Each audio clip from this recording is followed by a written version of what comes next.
An operation that was kicked off by Education Cabinet Secretary Professor George Magoha Wednesday afternoon, targeting schools considered to be operating illegally or in inhabitable conditions.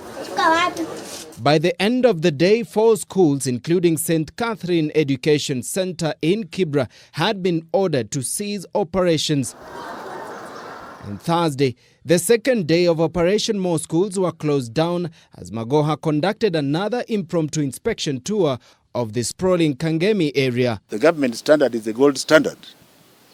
It is the gold standard. If you are going to argue that there is no space, you can build a good structure. This as learners from schools which fell victim of Professor Magoha's purge on Wednesday afternoon remained out of school.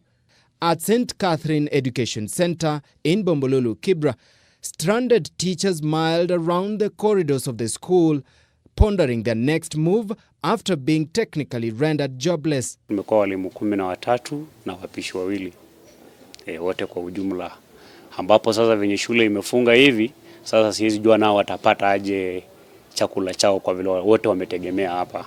The school, built in a similar fashion as the ill-fated Precious Talents Top Academy in Dagoretti, remained empty. On the roof is a concrete slab sitting on wooden beams to support several classrooms overhead.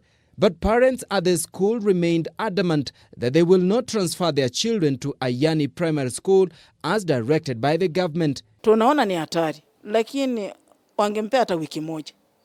Tuone mahali sisi wenyewe tupeleke watoto wetu. Sio watu lazimisha tupeleke watoto Ayani.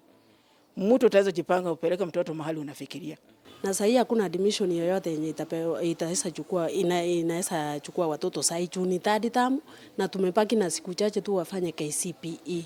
But Professor Magoha was having none of this, insisting the crackdown will continue. And the instruction is very clear that any school whose structure is unstable and is a double-story building has to be closed.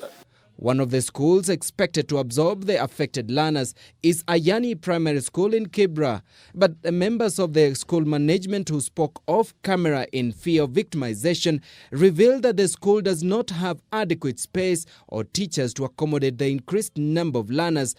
By close of business Thursday, only 17 out of 200 learners transferred from St. Catherine Center had reported to Ayani. As the government intensifies its crackdown on schools established under dangerous structures, the fate of students affected hangs in the balance since some of the schools recommended are congested. Dennis Matara, K24 from Kibra, Nairobi.